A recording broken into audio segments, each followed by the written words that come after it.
What is up, my friends? It's your buddy Upshall, and today I'm bringing you guys a bit of something different. Now, I am playing on Bespin, the new DLC for Star Wars Battlefront. Honestly, whenever I play the big game modes like Supremacy or Turning Point, I seem to always be just playing the one map. I know the game DLC was advertised as 5 maps, but I can only recall in my memory, after one day of playing the new DLC, one map that looked any bit distinctly different than the map I'm playing on. So I'm a little bit confused by that. But today we're doing something different. I'm going to do a new challenge series where I progress through every single trait in the Battlefront, I guess, arsenal would be the good word here. So for today's video, I'm using the scout trait. And here's the tricky thing about the challenge.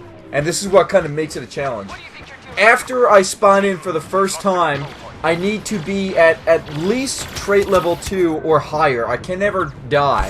So what that means, in order to hit trait level 3, you need to get on a 6 kill streak. So the match must start with a 6 kill streak. But then from that point on, I will never be able to die twice in a row without getting a 3 kill streak. That's probably a horrible way of explaining it. But I will hit trait level 3 in a second. And then I will die, and I'll be at trait level 2. Now, if I get 3 kills, bingity bangity boom, I'm back to trait level 3. I'll carry on with the challenge. If I die before I get those 3 kills, the challenge resets, and I have to try it for another game. That is the challenge for today.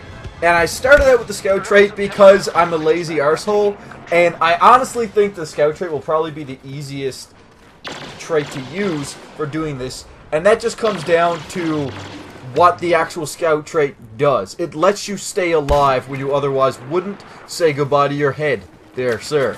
So, at trait level 1, which is what you're going to spawn in with at the start of the round, you are going to be completely invisible on the radar. So that's going to allow you to kind of run up on enemies at the very start of the match, and they won't really turn around on you until you start shooting. Now at trait level 2, and this is kind of where the scout trait really shines, is your gunfire will now not pop you up on the radar.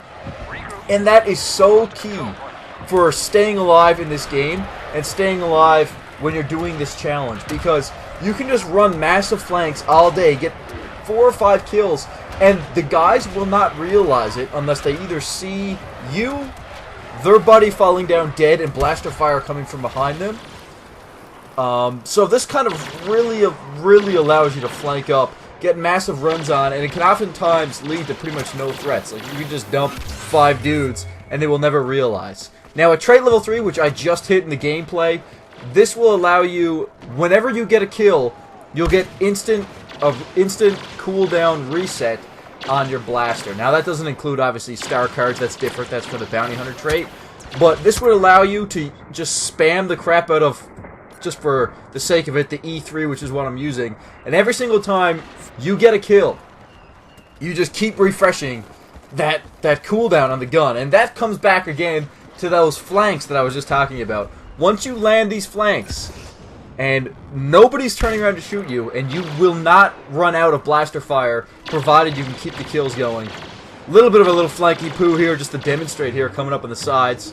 And again, none of those guys turned and looked at me, and that is the power of the scout trait. And there is an air ball. I'm not going very LeBron James on that shot, and I get dunked on because my aim sucks. I'm pretty sure that was a good case of potato aim. But we are playing Turning Point. I am really enjoying these new maps, despite them all looking like the exact same thing over and over and over. Turning Point, that being said, on this map is set up so fun.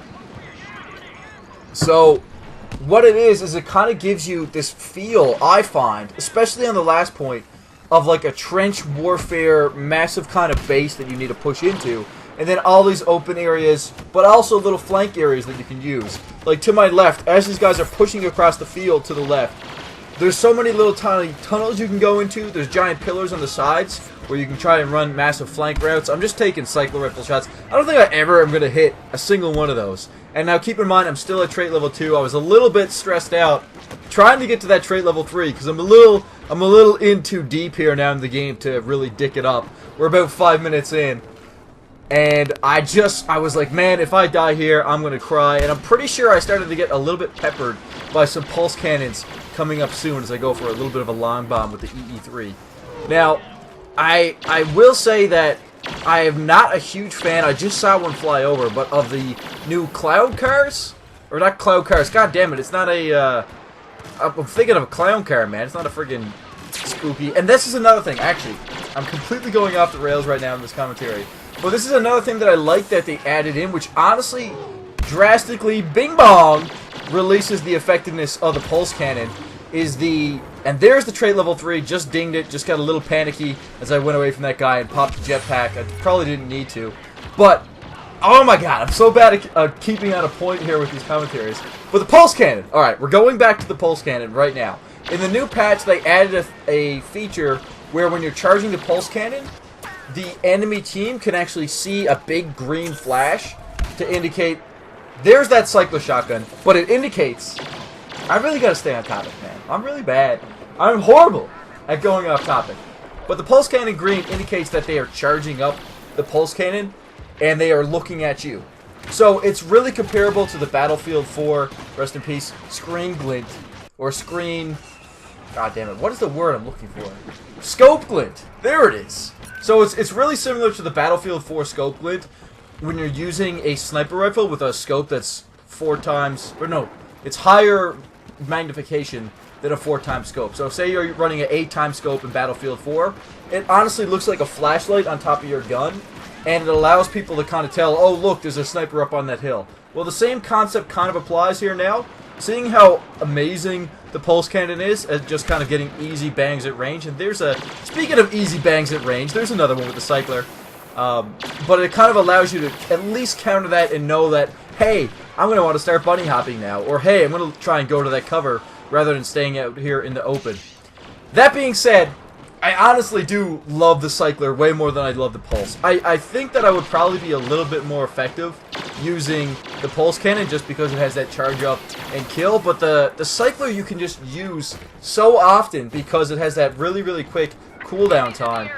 I don't know. And the one bang capacity of just an instant swippity swoop, flick the cycler for that one bang kill is just, oh, it's so much fun when you finally get it off. That's what she said.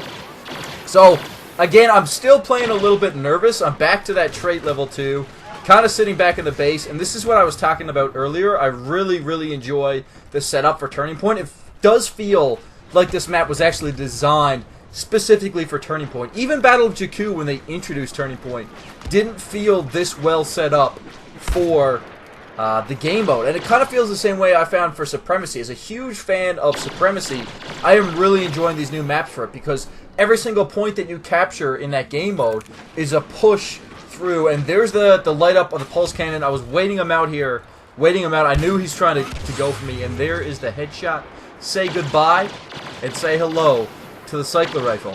Now, as I was saying, I guess you can see those giant kind of pillar-like buildings in the distance. So that type of building, and I don't understand what this guy's doing roll on the ground. I'm going to talk about him now in a second. But those buildings are the capture points, and there's more cycler. Those buildings, god damn it, Upshaw, stay focused. Take some Ritalin. Get it together for the video. So those buildings are the points where you go into, and you actually go into the doorways and capture them. And they usually have about 4 entryways, so it's kind of like a strategic hold, paying attention to your radar, trying to know where the enemy team is coming from, and trying and kind of to coordinate with your teammates as to how you could hold that building. It's really well done. I really enjoy it. I wish some of the other maps had kind of a better Turning Point setup, and there's the pulse cannon charge, and there it goes over my head. So I gotta say, that is a feature that really allows you to know where the pulse cannon is, know when it's coming, and allows you to dodge it. And I honestly don't think they really need to change the pulse cannon from here on out. I still think it's a great weapon. You're going to catch anybody unawares at range, even mid-range, very, very easily with that gun. And for that reason, I think it's a really great point right now in Star Wars Battlefront with regards to balance. So, here we are. Trait level 3. We have about, I think it's 2 minutes left, a minute and a half left on the timer. We're holding this last point, like a little bit of Doomsday, a little bit of Normandy going on here. Trying to keep them from pushing up. And I just see the guy in the turret, and I was like, you know what? I've had bad memories of those turbo lasers. I'm going to get out of here. And I pretty much jumped from the turbo laser into the fire. And I managed to dome off 2 guys who I think might have been blind, armless children, but the last one actually had a brain and could overcome my potato shooting and take me out. But overall, I will say I'm really enjoying this map so far. I'm really enjoying this setup as well. Even though they've introduced some new cards, I'm so in love with the Jetpack Cycler Adrenaline Stim right now. The Adrenaline Stim is just, when you're a scrub like me, it can get you out of so many situations. Because you just pop that thing, you can maybe try and eat away at another guy. You'll pretty much be regenerating health while you engage in that little fight, that little firefight.